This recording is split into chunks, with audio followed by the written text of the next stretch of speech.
और आज हम बात करेंगे शेयर मार्केट के बारे में, या आप स्टॉक मार्केट भी कह सकते हैं। दोस्तों बेसिकली आज मैं 3 पॉइंट डिस्कस करने वाला हूँ।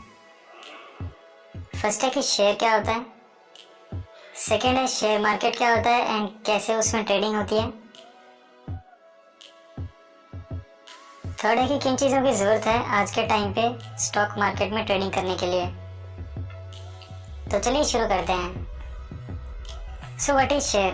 दोस्तों किसी भी बिजनेस को स्टार्ट करने या ग्रो करने के लिए कैपिटल यानी पैसे की ज़रूरत होती है, और वो भी बहुत सारे पैसे, जिसके लिए कंपनी के छोटे छोटे हिस्से कर दिए जाते हैं जिसे हम शेयर्स कहते हैं, और उन्हें पब्लिक को बेच दिया जाता है। फॉर एग्जाम्पल सपोज एक बिजनेसमैन है मिस्टर एक्स।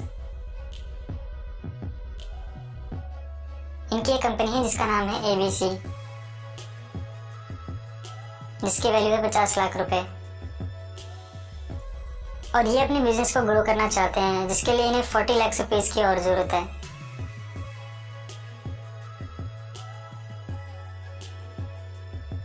और मिस्टर एक्स के पास इतने पैसे नहीं हैं, तो अपनी कंपनी के 4 लाख शेयर्स ₹10 पर शेयर्स की फेस वैल्यू के साथ मार्केट में इशू कर देंगे।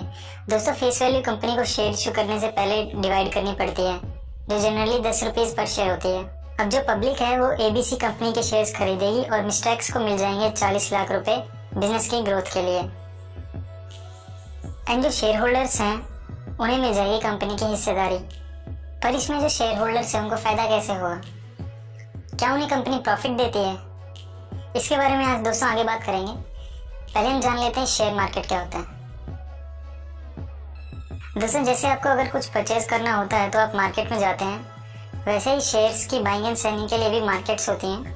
दोस्तों पहले के ज़माने में जब कंप्यूटर एंड इंटरनेट ना यूज़ नहीं किया जाता था, तो जो शेयर्स की बाइंग एंड सेलिंग है वो फिजिकली होती थी, ऑप्शंस वगैरह जो बोली लगती थी शेयर्स की।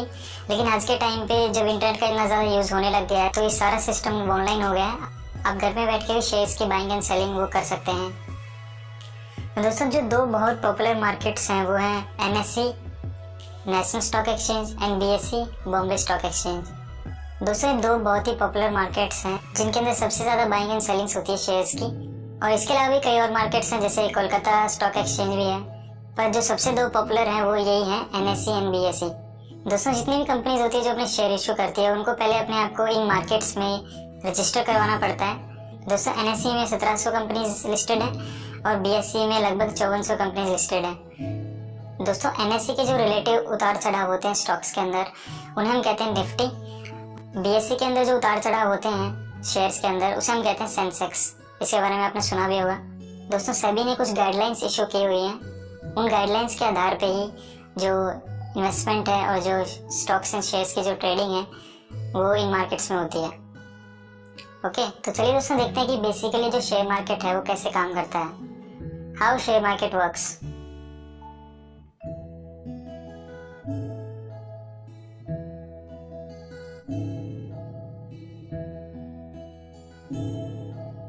दोस्तों सपोज कीजिए ये BSE है, कंपनी पहले अपने आप को BSE में रजिस्टर करती है। एंड जो फाइनेंशियल ब्रोकर्स हैं वो भी शेयर मार्केट्स के लिए काम करते हैं एज ए एम्प्लॉय, उनका उसमें कमीशंस होता है। दोस्तों फाइनेंशियल ब्रोकर्स होते हैं जो पब्लिक होती है जिनको शेयर्स और स्टॉक्स की नॉलेज नहीं होती है कि कौन सी कंपनी में इन्वेस्ट करना चाहिए, कौन सी कंपनी में इन्वेस्ट नहीं करना चाहिए, तो वो आपको एज ए एडवाइस देते हैं और आपके लिए जो बाइंग एंड सेलिंग है उसका काम भी करते हैं वो, और बदले में आपसे कमीशन लेते हैं। दोस्तों ज़्यादातर जो लोग हैं जो वो स्टॉक ट्रेडिंग स्टार्ट करते हैं तो वो फाइनेंशियल ब्रोकर की हेल्प लेते हैं क्योंकि उनको इतनी जानकारी नहीं होती है इसके बारे में। तो एक बेटर ऑप्शन रहता है कि आप फाइनेंशियल ब्रोकर्स की हेल्प लें। दोस्तों सपोज कीजिए मिस्टर B हैं, उनको इतनी नॉलेज नहीं है शेयर एंड स्टॉक्स के बारे में, तो वो कांटेक्ट करेंगे फाइनेंशियल ब्रोकर को शेयर्स खरीदने के लिए, और फिर जो फाइनेंशियल ब्रोकर है वो मिस्टर C को कांटेक्ट करेगा उनके शेयर्स खरीदने के लिए। अगर मिस्टर C बेचने में इंटरेस्टेड हैं तो वो फाइनेंशियल ब्रोकर को कांटेक्ट करेंगे अपने शेयर्स बेचने के लिए, और वो फाइनेंशियल ब्रोकर जैसी रिक्वायरमेंट है मिस्टर B की उनको उसके हिसाब से कांटेक्ट करेगा वो शेयर्स परचेज करने के लिए। अगर दोस्तों मिस्टर B को सारी नॉलेज है मार्केट के बारे में तो वो डायरेक्टली भी मिस्टर C के साथ परचेज कर सकते हैं, तो फाइनेंशियल ब्रोकर को उनको कमीशन नहीं देना पड़ेगा। तो दोस्तों ऐसे जो है बेसिकली शेयर मार्केट काम करता है। तो दोस्तों अब बात करते हैं कि जो शेयर होल्डर्स है वो प्रॉफिट कैसे कमाते हैं। दोस्तों जब एक पर्सन एक कंपनी के शेयर्स खरीदता है तो उसमें कोई एक खास लिमिट नहीं होती है। आप एक छोटी अमाउंट से भी स्टार्ट कर सकते हैं, लाइक 500 रुपये से भी स्टार्ट कर सकते हैं और करोड़ों में भी जाती है वो। तो उसी हिसाब से दोस्तों जो ओनरशिप राइट्स हैं और जो अदर वोटिंग राइट्स हैं या फिर बहुत तरह के राइट्स होते हैं वो उन्हीं शेयर होल्डर्स को मिलते हैं, उनका जो शेयर का प्रपोर्शन है उसके हिसाब से। तो मैं आपको एक एग्जांपल देके समझाता हूँ दोस्तों कि जो एक कंपनी का बहुत छोटा सा हिस्सा परचेज करते हैं वो इससे कैसे प्रॉफिट कमाते हैं। तो कंपनी एबीसी का एग्जांपल लेते हैं दोस्तों। इसकी फेस वैल्यू है ₹10।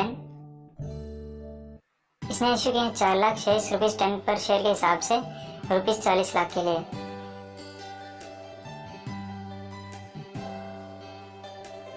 और मिस्टर बी हैं जिन्होंने 1000 शेयर्स खरीद लिए 10 रुपए के हिसाब से 10,000 रुपए में। अब सपोज किसी कंपनी को अगले 1 महीने में अच्छा प्रॉफिट हुआ तो क्या वो कंपनी मिस्टर बी को उसमें से हिस्सा देगी? जी नहीं। तो मिस्टर बी अब प्रॉफिट कैसे कमाएंगे? दोस्तों जब कंपनी को प्रॉफिट होता है तो उसकी जो मार्केट वैल्यू है उसकी फेस वैल्यू से बढ़ जाती है। सपोज इसकी फेस वैल्यू थी 10 तो उसकी मार्केट वैल्यू 11 हो जाएगी। तो जहाँ पे मिस्टर बी ने उसको 10 रुपए में खरीदा था तो अब उसकी मार्केट वैल्यू 11 हो गई है, तो उसको अगर 11 रुपए में बेचना चाहें तो उन्हें 1000 रुपए का प्रॉफिट हो जाएगा। तो इस तरह से दोस्तों बाइंग एंड सेलिंग में प्रॉफिट कमाया जाता है शेयर ट्रेडिंग के अंदर। दोस्तों ये तो हुई शेयर ट्रेडिंग की बात। इसके अंदर लॉन्ग टर्म इन्वेस्टमेंट्स भी होती हैं और बहुत तरह की इन्वेस्टमेंट्स होती हैं, म्यूचुअल फंड्स वगैरह और भी बहुत टाइप की इन्वेस्टमेंट्स होती हैं। लेकिन बेसिकली अगर मैं बात करूँ तो शेयर ट्रेडिंग में ऐसे ही जो शेयर होल्डर्स है वो पैसा कमाते हैं। रोज़ के रोज़ शेयर्स खरीदे जाते हैं, रोज़ के रोज़ बेचे जाते हैं जब उनके दाम बढ़ जाते हैं। और जिस तरह से इन्होंने प्रॉफिट कमाया है दोस्तों, वैसे ही अगर कंपनी को सपोज कीजिए लॉस हो गया तो जो मार्केट वैल्यू है वो कम हो जाती है, उसके कम वैल्यू पे उसको बेच देते हैं तो आपको लॉस हो जाता है। तो ऐसे ही इसमें ये प्रॉफिट एंड लॉस का सिस्टम काम करता है।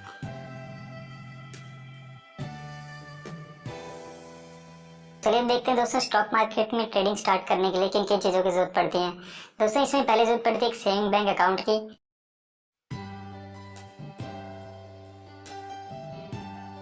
उसको हमें अपने डीमैट अकाउंट से लिंक करना पड़ता है। डीमैट अकाउंट हमारा एक अकाउंट बन जाएगा ऑनलाइन, जिससे हम जो हमारे जो डिटेल्स हैं हमारे शेयर स्टॉक से रिलेटेड वो हम सारी उसमें देख पाएंगे ऑनलाइन, कहीं से भी इंटरनेट के एक्सेस के थ्रू हम वो देख सकते हैं। ट्रेडिंग अकाउंट में दोस्तों जितनी भी हमारी परचेजिंग एंड सेलिंग होती है शेयर्स की, वो जितनी भी ट्रांजैक्शंस है वो ट्रेडिंग अकाउंट से होती हैं। और अगर हमें जो प्रॉफिट और लॉस हो रहा है वो हमारे डीमैट अकाउंट में फिर शो हो जाता है। सपोज कीजिए हमें प्रॉफिट हो रहा है तो हमारा वो प्रॉफिट हमारे डीमैट अकाउंट में पहले ट्रांसफ़र होता है और फिर वो डीमैट अकाउंट से अगर हमारे जो हमें अर्निंग हुई है वो अर्निंग अगर हम अपने सेविंग बैंक अकाउंट में ट्रांसफ़र करना चाहते हैं तो वो हमारे डीमैट अकाउंट से ट्रांसफ़र होती है। तो दोस्तों इन्हीं चीज़ों की ज़रूरत होती है स्टॉक मार्केट में ट्रेडिंग करने के लिए। और एक बहुत मेन चीज़ है दोस्तों वो है नॉलेज। तो चलिए दोस्तों आज के वीडियो में बस इतना ही। अगर आपको ये वीडियो पसंद आया तो इसे लाइक कर दीजिएगा या अपने फ्रेंड्स के साथ शेयर कर दीजिएगा। और अगर आपका कोई क्वेश्चन है तो आप नीचे कमेंट बॉक्स में पूछ सकते हैं। और दोस्तों अगर आपने हमारे चैनल को अब तक सब्सक्राइब नहीं किया तो उसे सब्सक्राइब कर लीजिए एंड बेल आइकन को भी दबा दीजिए न्यू वीडियोज़ के नोटिफिकेशंस के लिए। And thanks for watching.